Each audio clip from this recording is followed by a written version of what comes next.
Nosotros tenemos una carta de un género un poquito raro, un género narrativo, y a veces cuando vamos a estas cartas, comúnmente nosotros nos olvidamos de cuál es el propósito de que tenemos la palabra de Dios.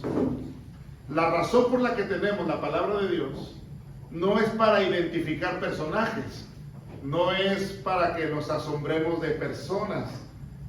Simplemente las personas son parte de la historia para que el hombre la entienda. Por ejemplo, quítale a Moisés a Dios detrás de él, o al poder de Dios detrás de Moisés, y dale la vara junto al mar, ¿y qué tienes? Tienes a un hombre con un palito de madera que probablemente hubiera muerto ahogado o asesinado por los egipcios.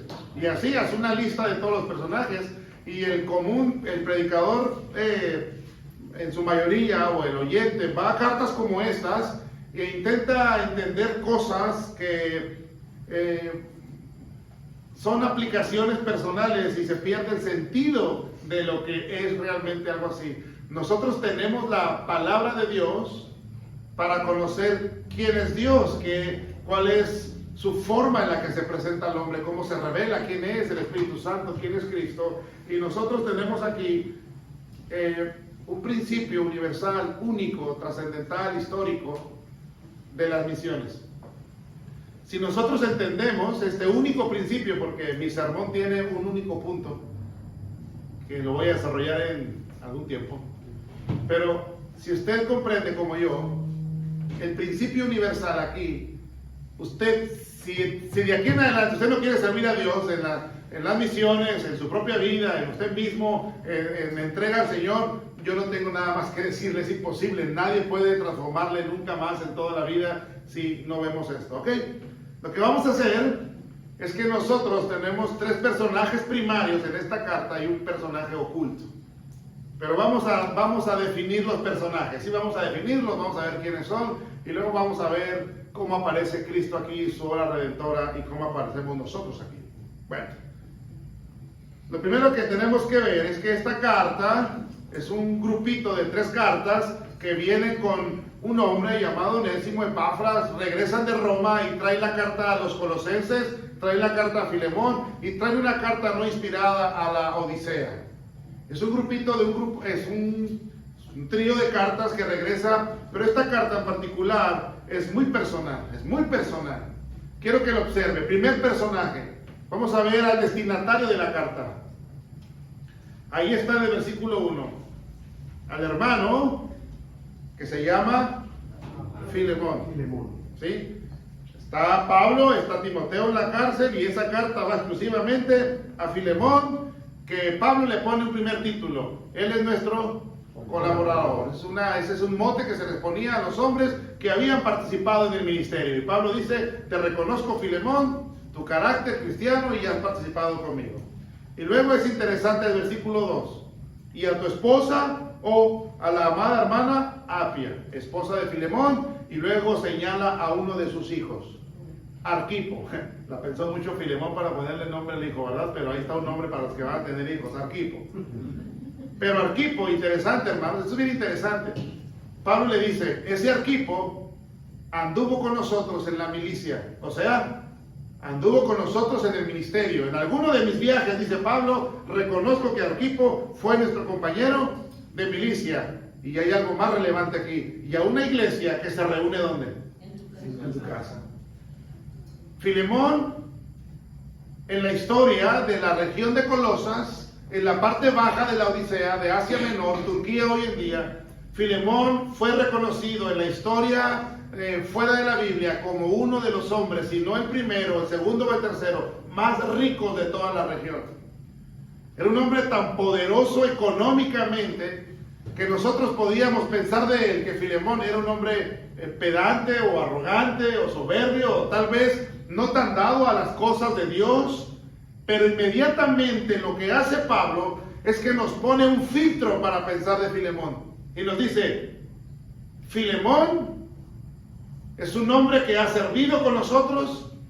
Su esposa es amada, porque es la amada hermana Apia, un mote muy importante para decir: reconocemos el carácter de tu esposa, y también tu hijo fue con nosotros, participante en la obra del ministerio. Nos habla del nivel espiritual que tenía Filemón de inicio. Eso es importante, hermanos, porque luego, versículo 3, Pablo dice, yo agradezco y doy gracias al Señor. Versículo 4, y siempre te recuerdo cuando oro, hago memoria de quién eres tú, de tu carácter, de tu vida. Y el versículo 5, ¿por qué oras por mí? Si preguntara Filemón a Pablo, ¿por qué oras por mí? Porque oigo que tú conservas un sentimiento y conservas una confianza, primero al Señor y luego, ¿a quién? A todos los santos. A todos los santos. Es decir, que el versículo 6 nos dice quiénes son esos santos. Para que la participación de lo que tú crees, de tu fe, se haga vívida al conocer todo el bien que está en vosotros por Cristo Jesús, pues tenemos un gran gozo y consolación en tu amor, porque por ti, oh hermano, han sido confortados los corazones de los santos. Esa palabra confortados tiene un sentido en el griego para referirse a los soldados que son recogidos de la guerra. Aquellos que tienen que ser vendados, cuidados, alimentados. Esa es la misma forma del habla aquí que está diciendo Pablo. Reconozco, dice Pablo, porque Pablo estaba en Roma. Epafras fue a hablar con Pablo, por eso se regresan estas cartas. Yo sé la persecución que está pasando la iglesia.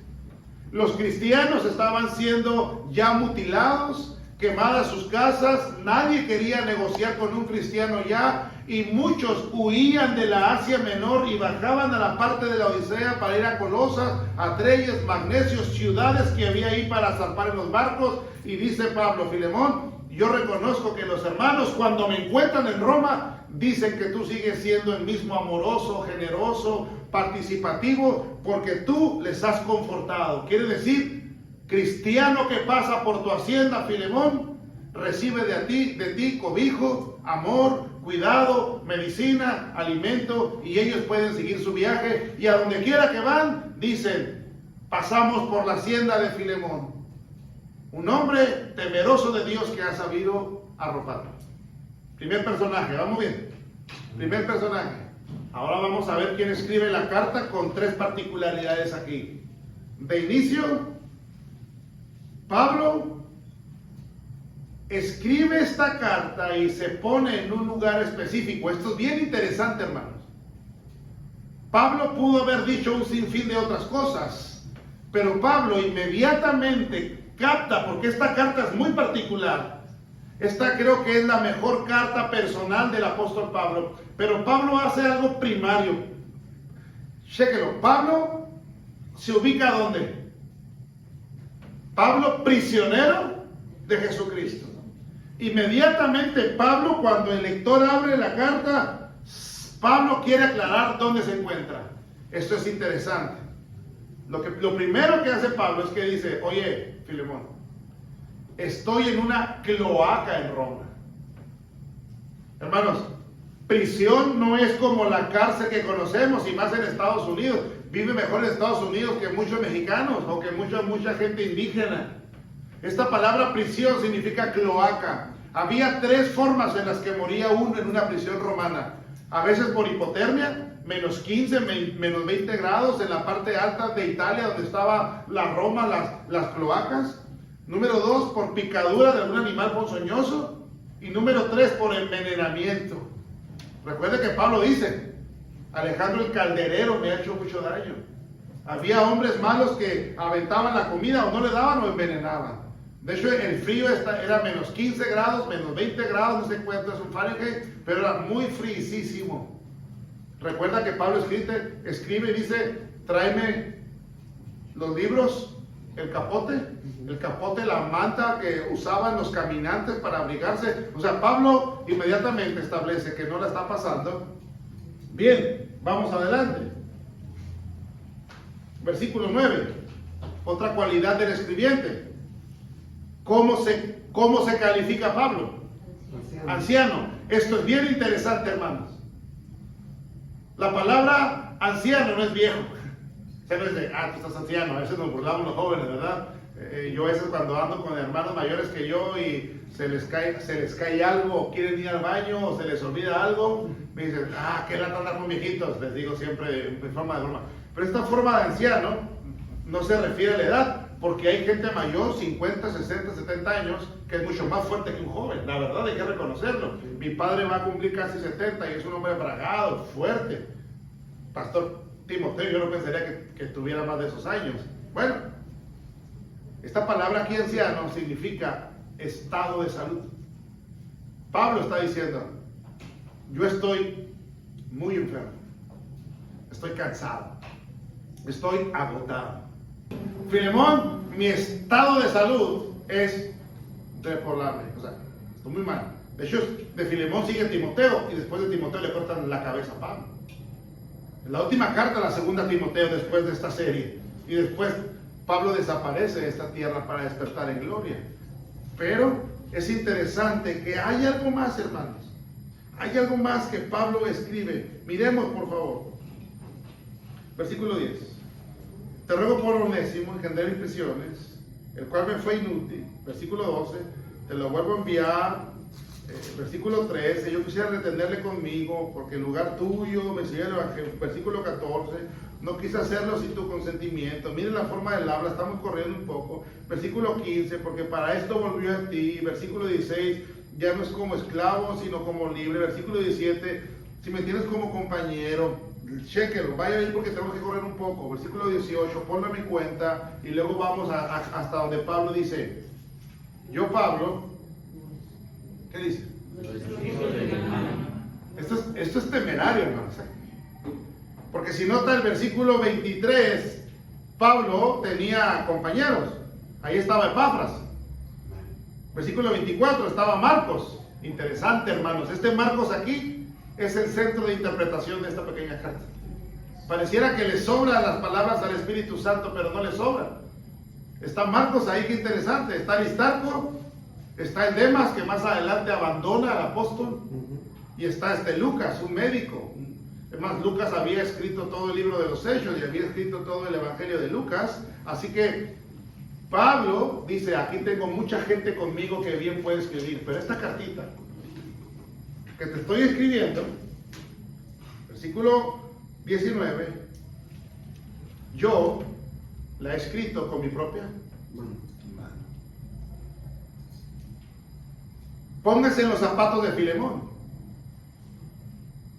Está preso su amigo, está enfermo, y luego Pablo pone un peso más en el alma de Filemón, un peso psicológico, un peso emocional, y le dice, esta carta tiene una importancia para mí, que yo no dejé que nadie la escribiera, yo enfermo con mi ceguera, porque Epafras, el que está aquí, vivía en la parte baja de Colosas, que es el pastor de Colosas, Epafras, y conoció a Pablo en Éfeso vendiendo colirio para los ojos de Pablo. Así que Epafras va hasta Roma para hablar con Pablo de doctrina y sin duda le lleva colirio. Pablo requirió el colirio, eso era lo que hacían los laodicenses, la medicina para los ojos. Ahí se conocieron. Está toda esta trama y le dice, esta carta no quería que nadie la escribiera. Yo mismo, con la vela en la cloaca, aquí, agarrando el papiro, la tinta y todo esto, me dediqué con esfuerzo y dolor, porque los ojos con la enfermedad que Pablo tenía, dolían, hermanos. Hay enfermedades oculares que duelen. El pastor Juan ahorita me dice, pastor, estoy cansado de usar lentes.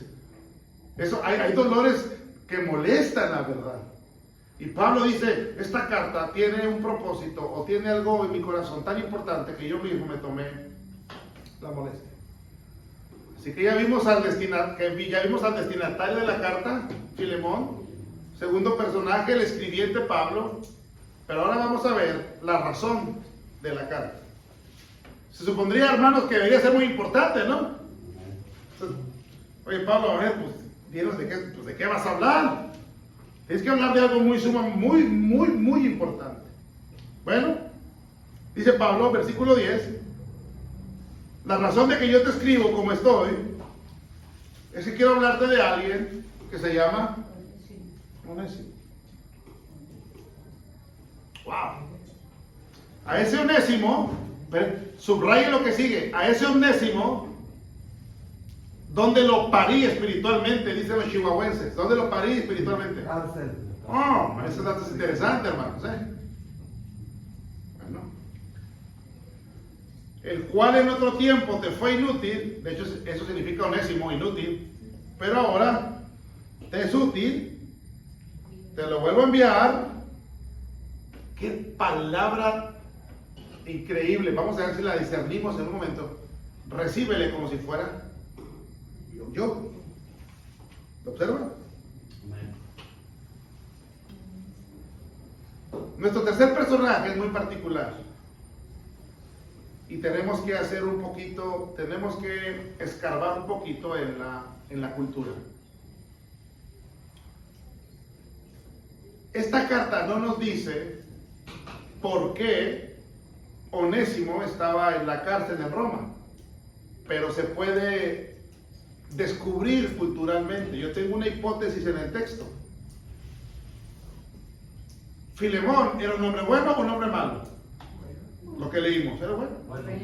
Era bueno.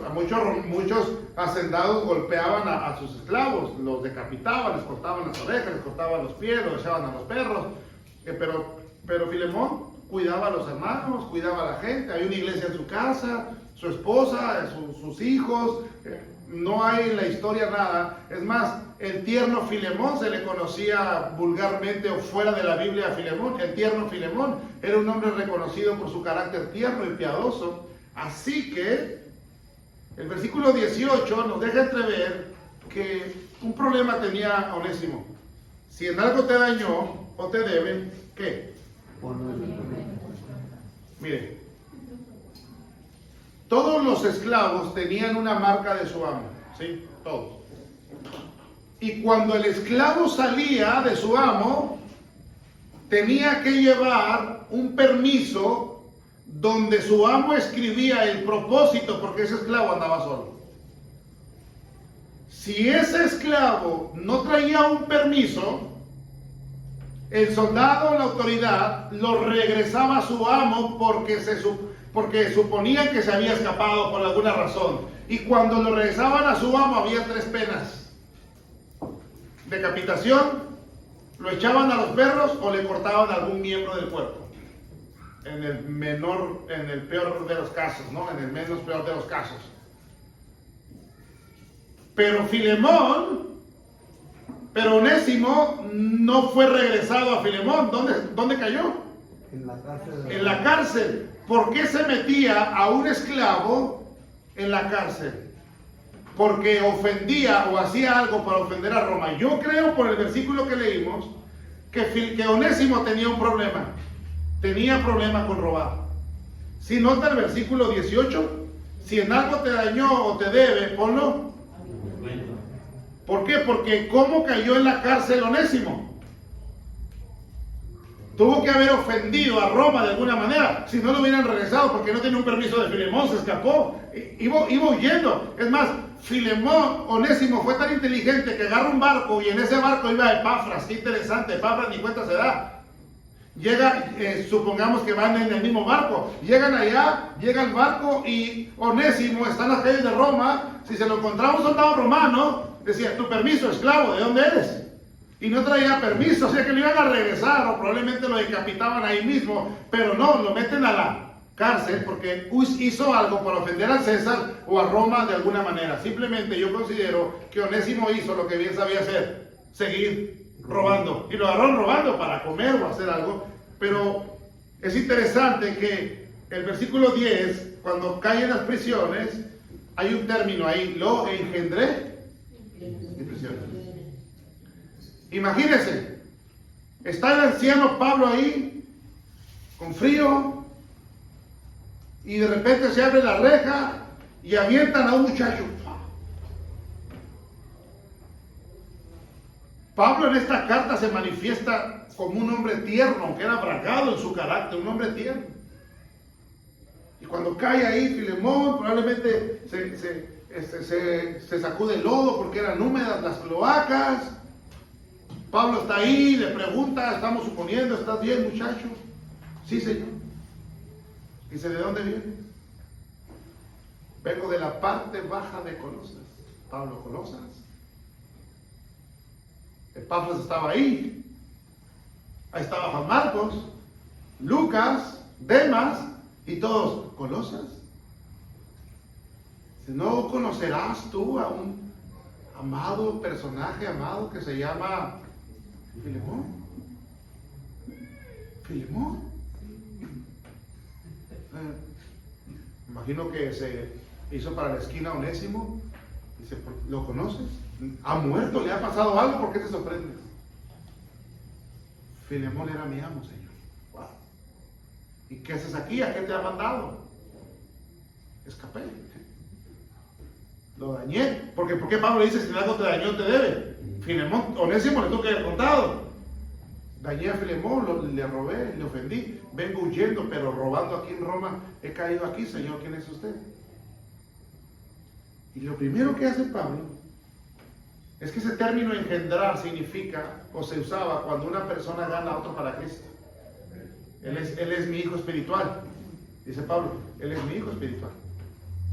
Lo primero que hace Pablo es que le habla de la persona con la que Onésimo está endeudado en verdad. Con Dios.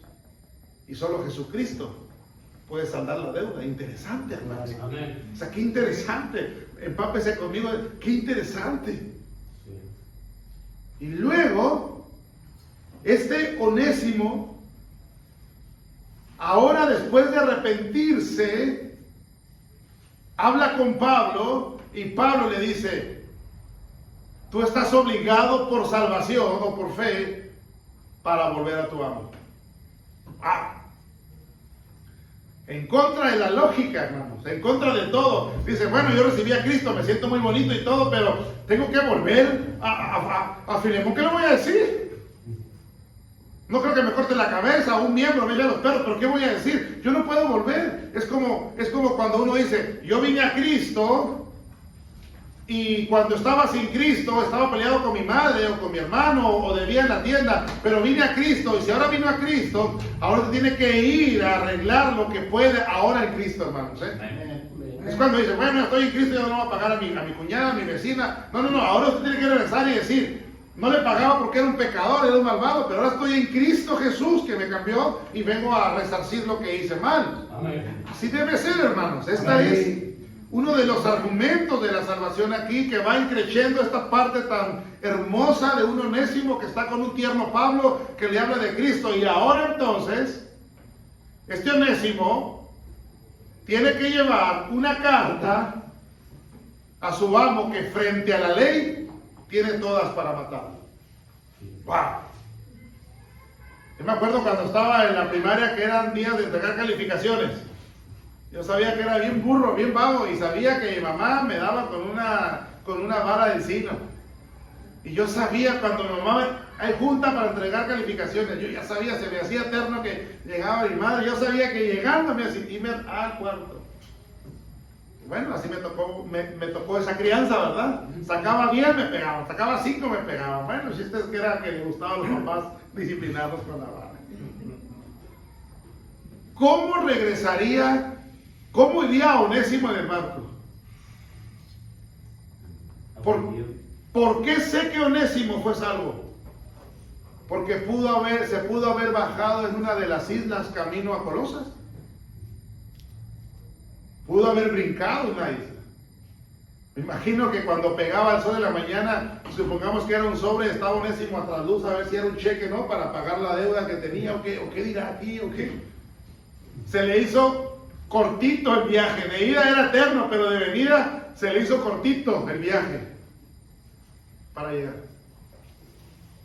Imagínense la gente que vio a Onésimo llegar a la hacienda. Pues, está loco Onésimo. Cuando llegaba un esclavo o un soldado, no lo recibía el dueño, lo recibía un ujier, por decirlo de una manera. El esclavo ponía, el mensajero se hincaba, ponía el mensaje. Si era mensaje bueno, lo levantaban y le daban un cuarto. Si era malo, era el primero en perder la cabeza.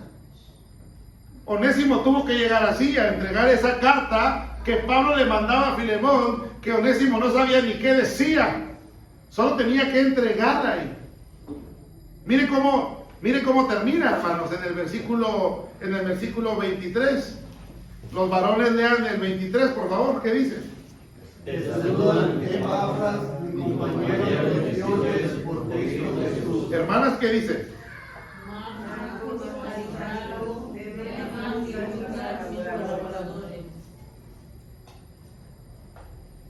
La gracia de nuestro Señor Jesucristo sea con vuestro espíritu.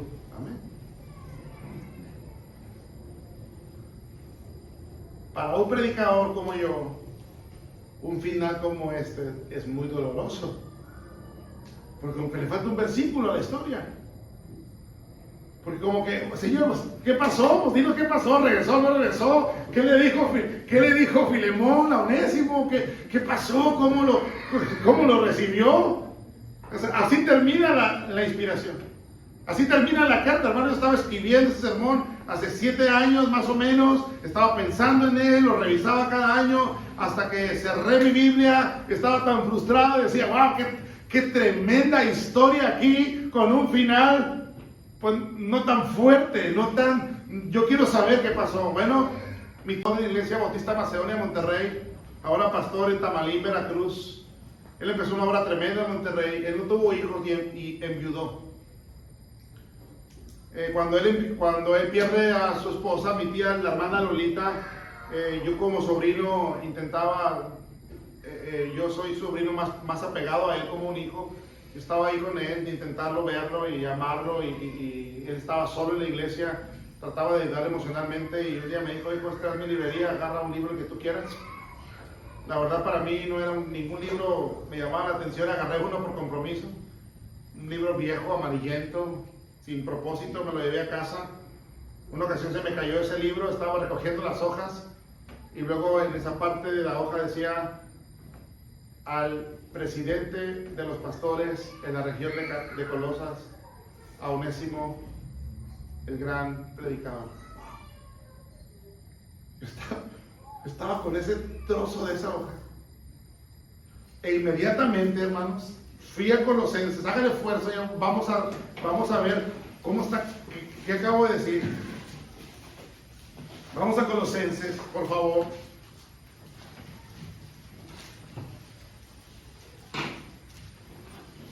Capítulo 3.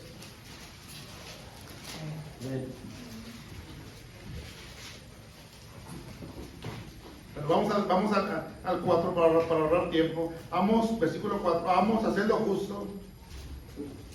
Versículo 2. Perseveren en la oración.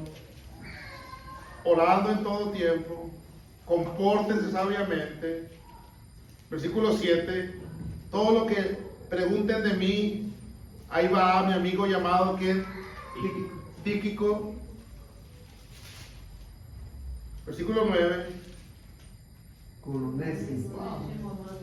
Que cuesta bastante de este pasaje. Con Onésimo, amado y fiel hermano, que es uno de vosotros. Versículo 10. Aristarco.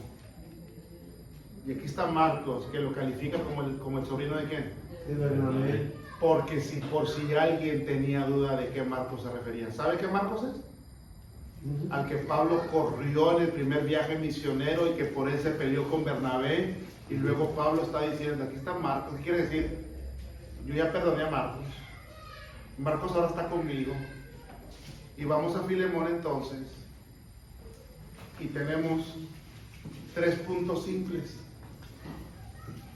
¿Qué nos presenta la carta a Filemón? Nos presenta a un hombre que ofendió a su amo y que no podía regresar. ¿Sí está conmigo? Hágale cuando me aguanto una vez cada 7 años. Segundo, nos presenta a un hombre que ha vuelto a su amo con los méritos de otro, que dice Pablo, recíbele como si fuera yo. Y tenemos a un amo que le ha perdonado por razón de otro.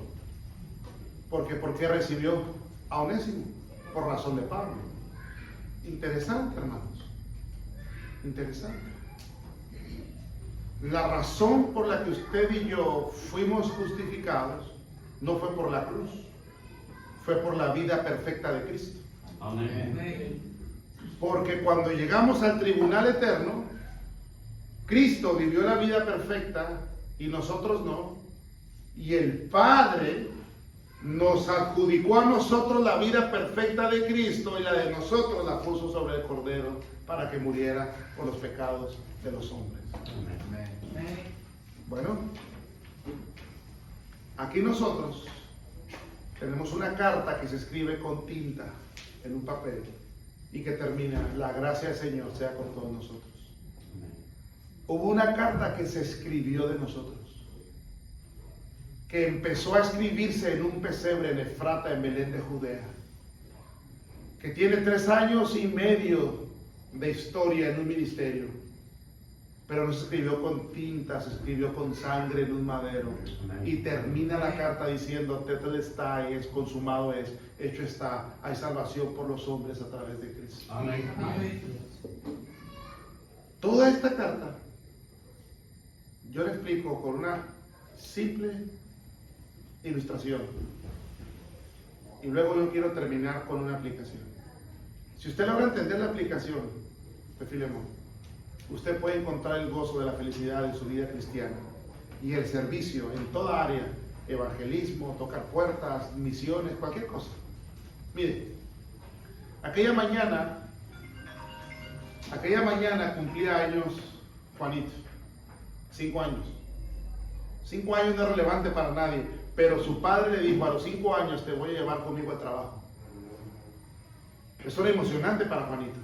Juanito estaba temprano en la cocina con su lonchera, su mochila. Su padre se levanta como que ocultando algo en la espalda, se hace como el que no lo ve, jajaja, buenos días, se va al trabajo y ve las lágrimas de Juanito y dice: ¿qué tienes, papá? ¿No sabes qué día es hoy? Su papá saca una pelota detrás: hijo, es tu cumpleaños número 5, y lo abraza. Estaba jugando en una broma, le entrega su pelota de básquetbol, la abraza y dice: vamos al carro, al trabajo. Va Juanito contento con su pelota, su lonchera, su mochila, va al carro. El trabajo del papá de Juanito era simple: tenía que bajar el puente levadizo cuando venía un camión y subirlo cuando venía un barco. Era todo lo que tenía que hacer, pero para Juanito era wow. Estaba el día recorriendo, Juanito con su pelota, jugando, su papá sentado en la cabina viendo a su hijo, y a lo lejos venía un autobús. Simple. Había que girar la maquinaria para bajar el puente. Se asoma para ver a Juanito y no estaba. Pensó que estaba sentado en la banqueta y empieza a girar la rueda. Dice: papá, detente. Su papá suelta el volante, ve el camión que viene, voltea a ver a su hijo pensando dónde estaba, si era su voz que había escuchado. Pensó que era el viento, sigue girando. Papá, me estás lastimando, detente. Él supo que su hijo estaba en problemas debajo de esa maquinaria. Se acercaba al autobús. Entonces el papá de Juanito apretó los dientes y las manos y empezó a girar. Papá, me estás aplastando, mis piernas, mi cuerpo empezó a girar, el llanto, el gemir, hasta que hubo silencio. Cuando pasa el autobús, baja su padre corriendo a buscar a su hijo, muerto ahí, apresado. Y en ese autobús estaban cambiando a los peores reos, violadores, asesinos, asaltantes, de una prisión a otra. Mire, el padre caminó cada segundo del sufrimiento de su hijo Cristo. Desde el Getsemaní. El padre lo escuchó pedir agua. Lo escuchó gemir en los azotes. Lo escuchó gemir y lo vio desangrarse con la corona y caminar 3.5 kilómetros hasta el Monte de la Calavera cargando 2 sacos de cemento, que es lo que pesa una cruz, 99 kilos. Vio cómo atravesaban sus manos y su costado y le gritó ahí: Elí, Elí, lama sabactani, porque en ese momento en Cristo estaba el pecado de todo hombre en Cristo. La Trinidad tuvo que separarse en comunión por unos instantes. El Padre y el Espíritu Santo tuvieron que girar porque en ese segundo el pecado de todos los hombres estaba en Cristo el Cordero y tenía que morir en ese momento. El punto más doloroso de la cruz. ¿Y sabe por qué pasó? Por gente como nosotros. Inmerecedores de la gracia. Indignos de Jesucristo, indiferentes. Miren cómo es el cristianismo hoy, indiferente, porque aún siendo pecadores Cristo murió por nosotros. Amén. Bueno, ¿cómo cree que Onésimo le haya servido a Filemón después de haber sido perdonado? ¿Cómo cree? Con fuerza, íntegro, con ánimo, feliz. Tal vez se encontraba a Filemón en la casa. Señor Filemón, le llamaron los tenis, le dimos los tenis. Filemón, ya tenía las vacas, ya guardé los chivos. ¿Qué más se le ofrece? Contento en respuesta al perdón. Y nosotros, que no podíamos venir al Padre porque lo ofendimos por nuestro pecado, y que ahora pudimos volver a Él a través de los méritos de Cristo, y que nos perdonó el Padre por amor a su Hijo Cristo. Ahora nos tienen que rogar para que le sirvamos al que nos perdonó. No puede ser, hermano. Nos tienen que rogar para que hagamos el aseo, para que toquemos puertas, para que demos para la obra misionera, para que traigamos nuestras ofrendas, nuestros diezmos. Nos tienen que pedir, nos tienen que rogar por todo cuando debería ser voluntario en respuesta al perdón recibido por el Padre. Porque en esta historia no somos ni Pablo ni Filemón. Todos somos sus Onésimos. Amén. Amén. Padre, gracias porque me dejas participar en esta meditación con tu iglesia. Yo mismo, Señor, yo mismo tengo que recordarme cada día que soy un Onésimo, un hombre indigno que ofendió tu santidad, tu gloria, tu poder, y que solo alcancé perdón en el nombre de Cristo. Solo por Cristo fui perdonado. Padre, ayúdanos a responder a esa gracia. Ayúdanos a responder a esa gracia. Déjanos ahora servirte como se debe. No por obligación, ni posición, ni por tristeza, ni con coraje, ni con cansancio. No, con gratitud porque hemos sido perdonados al punto en que nos esperas en tu presencia en el cielo para siempre. Bendice esta iglesia, Señor, latina. Su pastor, pone en su corazón, Señor, lo que han de hacer para tu gloria. Gracias, Señor, por este momento.